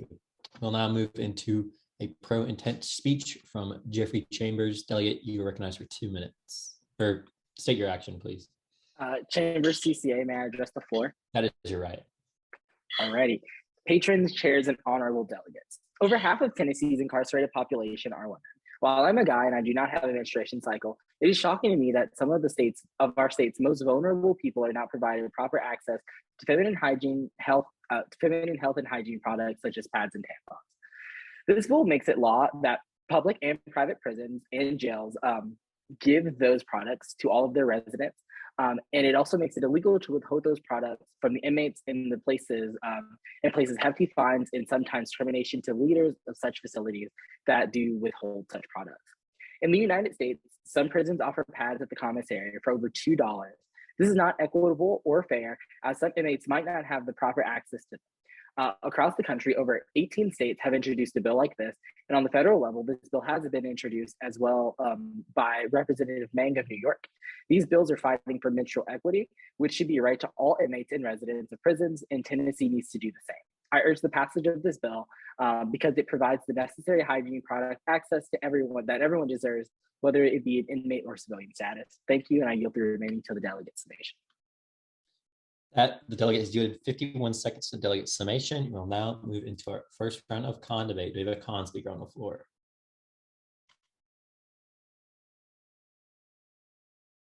Hutchison.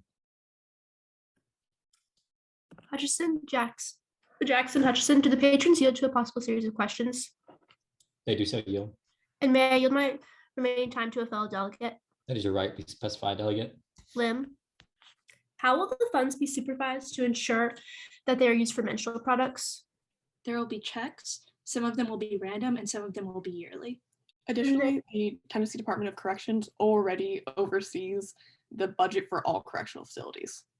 And then in line 38, it says that a cut in funds will be used as a repercussion for facilities that violate? Would this take away from the facility's funds in whole or the menstrual products set aside? It would be for the whole, and that was only a possible punishment. It wouldn't be used in every single circumstance. I yield my time. Lim JB2, do the patrons yield to a possible series of questions? They do so. Yield, delegate. You have 29 seconds. So an amendment to Tennessee Code Annotated Title 41, Chapter 21, Part 2 requires that state prisons, quote, make healthcare products available to all women incarcerated in a state correctional facility at no cost and in a quantity that is appropriate. How will this bill be any different from that? Well, this may be true. A bill has been amended so that there's no minimum to the products that are required. So what we are doing is we are requiring a minimum for the amount of menstrual. I'm sorry, patrons, time for this round has elapsed. We'll now move into our first round of pro debate. We have a pro speaker on the floor. Sharman. Sharman Franklin, may I address the floor? That is your right. And may I yield my time to a fellow delegate? That is also your right. Please specify, delegate. Wilson. Denying the right to basic hygiene products carries prominent health risks for these incarcerated women. Using a pad for too long can lead to infection, and keeping a tampon in too long can not only lead to infection, but also lead to a condition called toxic shock syndrome, which, despite its relative rarity, is incredibly dangerous. All women deserve the right to basic hygiene products, especially when these products are directly linked to the health and well-being of these inmates. Thank you. I yield my time. Wilson, Sell Creek High School. May I address the floor?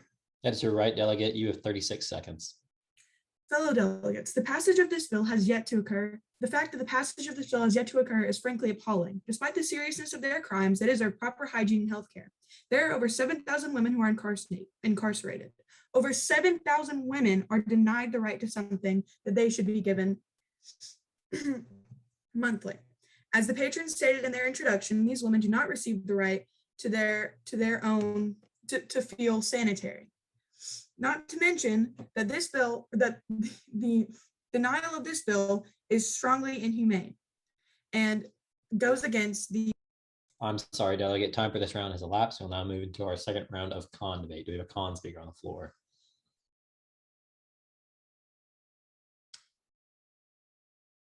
Strickland.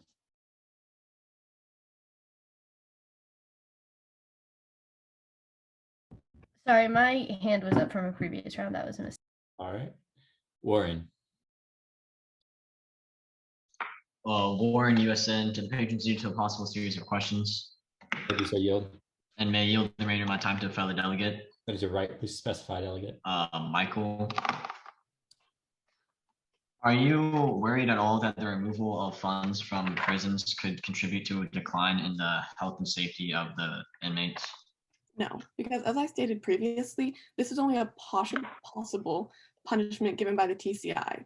If the TCI believed that this punishment would not be effective or that would harm the current inmates, it would not be administered. Thank you. I yield my time.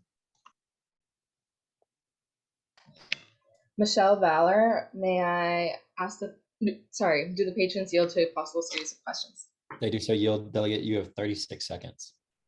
On the Tennessee government website, it says that the Tennessee Corrections Institute, the TCI, does not have the authority to handle nor investigate complaints related to local adult detention facilities.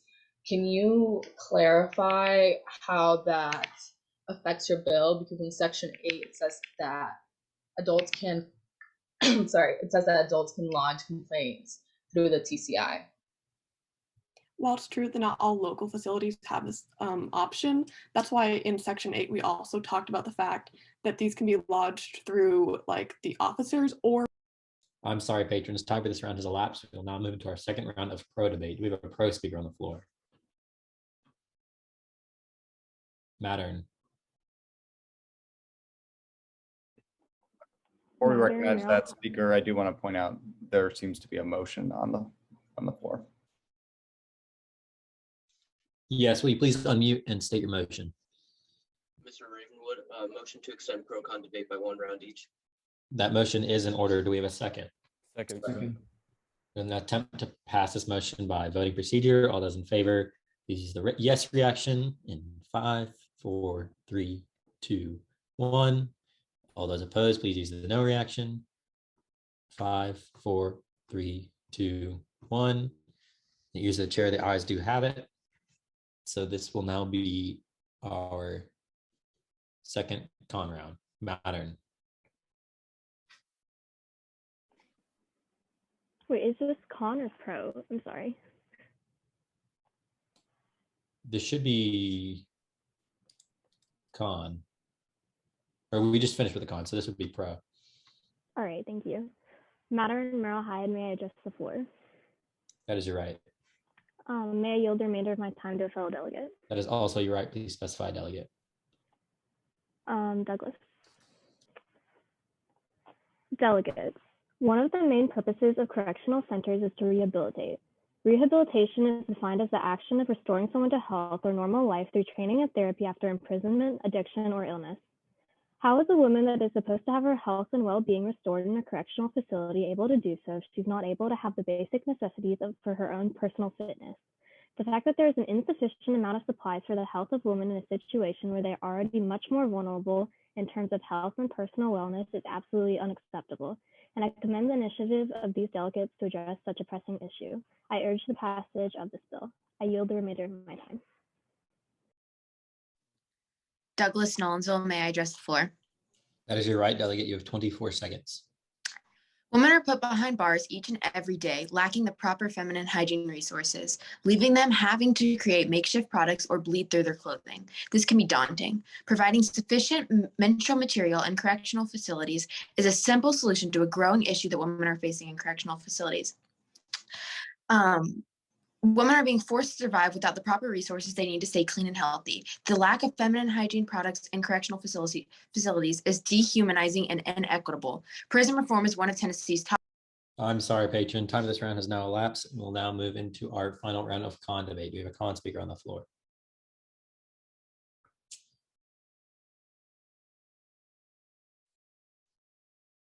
Misra. Mr. Ravenwood, may I address the floor and yield the remainder of my time to a fellow delegate? Those are both your rights. Please specify delegate. Wold. Okay. Fellow delegates, I urge failure of this bill. I would like to introduce you to House Bill 129 or Senate Bill 075, which is essentially the same issue with the same solution. This is a huge issue and it has a good solution, but Tennessee thought so too, and that's why this bills and Senate bills exist. Moreover, the Prison Flow Project says that Tennessee laws already ensure access to solve the issue. There's no uniqueness or base to this issue. There's no solvency created by the bill. And for these reasons, I urge failure. I yield the remainder of my time. Walde Hillwood, how much time do I have? 28 seconds, delegate. Thank you. Do the patrons yield to a possible series of questions? They do so yield. How often are the existing routine checks that are stated in Section 8? Like we said, there are some surprise ones or random ones, which happen approximately 4 times a year, but due to the fact that they're random, there's no exact number, and one scheduled annual check. Okay, and then I just wanted to clarify, is there a maximum amount of menstrual products that an inmate can request during their cycle? There are not. Okay, thank you. With that, the chair will observe the remaining 5 seconds and will now move into our final pro debate. We have a pro speaker on the floor. Davis. Yes, may I address the floor? That is your right. And may I yield the remaining time to a fellow delegate? That is also your right. Please specify delegate. Foss from Webb. All right. Fellow delegates, well, thank you, Honorable Chair, and thank you to the most honorable patrons who brought this bill forward. One thing that I would like to look at and enamor a bit from the previous con round, I believe one delegate brought up how, oh, well, there's legislation on the books. I think the patrons have done a more than sufficient job in explaining how this bill both builds upon and improves on previous legislation that has been passed.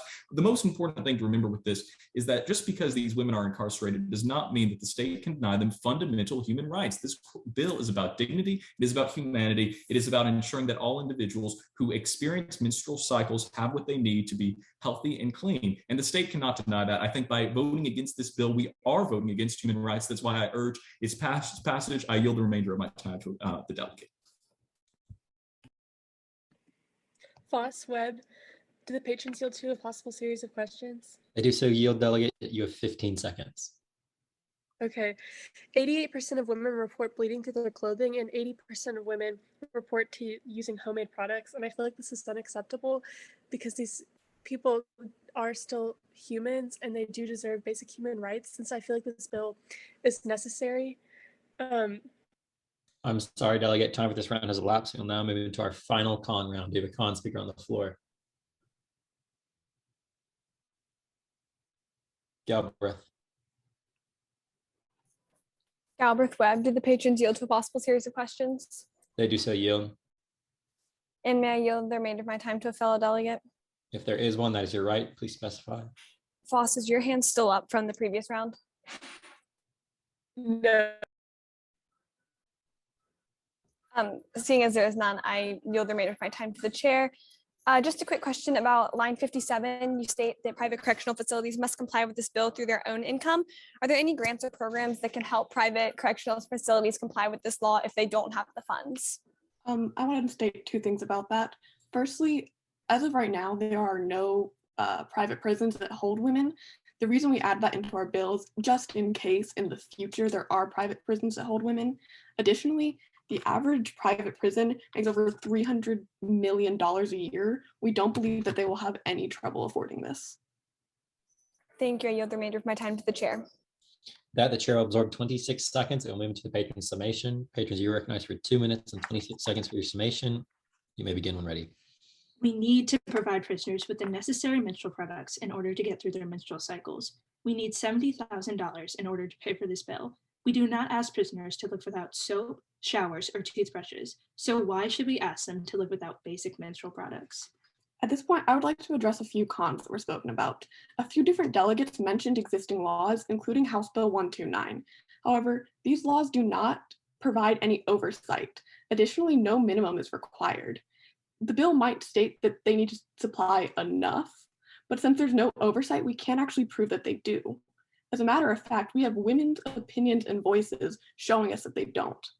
Additionally, someone asked a question about how inmates will be able to lodge complaints, and I got cut off, so I want to finish that answer by stating that women are allowed to lodge complaints with third parties, such as the American Civil Liberties Union. Additionally, they can talk to their lawyers. So with that, I urge passage of this bill and yield the remainder of my time to the chair. That the chair will absorb 1 minute and 23 seconds. It will now move into voting procedures. All those in favor, please use the yes reaction. Taking a tally in 5, 4, 3, 2, 1. All those opposed, please use the no reaction. Taking a tally in 5, 4, 3, 2, 1. Any all abstentions, please use the go slower feature. Taking a tally in 5, 4, 3, 2, 1. With 30 votes in favor, 2 votes against, and 1 abstention, this bill does pass. Tyler? Thank you, Will. This concludes the docket of our 2022 YIG Showcase session. I have a couple of quick thank yous I want to give before we all get back to the rest of your Sunday afternoon. First, I would like to thank our showcase chairs, Will and Ella. Both of these individuals served as officers at one of the in-person conferences, so they have already spent 5 days of their spring semester chairing debate, in addition to volunteering at middle school conferences. These two are also both seniors, so I just want to give a special shout out to all the work that you two have done throughout your high school career for the Center for Civic Engagement and for your fellow delegates. Thank you so much for being so generous with your time and talent. Next, I'd like to thank the showcase sponsors. It is no easy task to get up in front of a group of award winners and present your bill, but thank you very much for all of the work that you put into creating such thoughtful, well-researched bills, as well as all the work that you put into preparing your presentations. That work was evident and very impressive. Finally, I'd like to thank the delegates who've attended the showcase today. First, congratulations on winning Outstanding Statesperson at your conference or being selected as one of our showcase bill sponsors. You all have done an incredible job today, and I want to commend you on your thoughtfulness, eloquence, and the concern that you have for the future of our state. I cannot wait until you are filling the real life seats of our representatives and legislators in the Tennessee State Capitol in just a few years. I want to give one more thank you to everyone who donated to the YMCA Scholarship Fund this year. In a typical operating year, the Center for Civic Engagement gives out more than $120,000 in scholarship funds to make sure that these conferences stay open to all students across Tennessee, regardless of their family background, their socioeconomic status. We don't want anyone to be turned away from this opportunity because of an inability to pay, and your generosity makes that possible.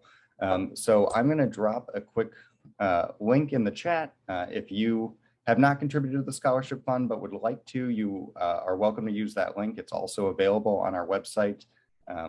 As I said, your generosity is what makes this conference possible for future generations of students. And so I thank you in advance. With that, I will turn it over to the executive and associate directors of the YMCA Center for Civic Engagement for any closing announcements before we turn it back to our chairs to entertain a motion to adjourn. Susan, Elise, you're on. Hi, everyone. Go, Elise. Hi, everyone. I'm Elise Duggar. I just wanted to say thank you for a fantastic Sunday. You could have done a lot of things with your time, but you chose to debate on Zoom, and we are deeply, deeply appreciative of your passion and intelligence, and can't wait to either see you at YIG next year or see what you do in your future. And I concur.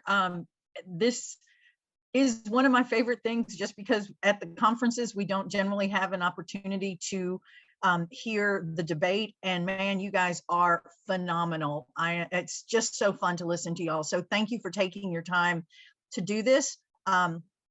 We just appreciate y'all so much, and hope that those of you who are seniors will consider coming back next year for conference staff. At the very least, stay in touch with us, because we truly do like to hear what you guys are doing. We heard from an alum from 1972 who contacted us because he had seen that the school that he attended had done very well at YIG, and he was very excited. So keep in contact with us, because you guys are going to do great things, and we can't wait to hear about it. So thank you.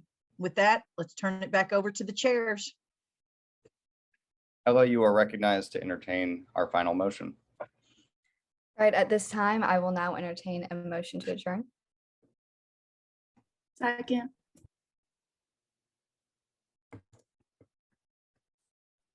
As there are two motions on the floor, the person who submitted first, please unmute and state your motion. Mr. Ravenwood, motion to adjourn. That motion is in order. We will now attempt to pass this by voice acclamation. So all those in favor, please say aye. Aye. Aye. All those opposed? In the ears of the chair, the ayes do have it.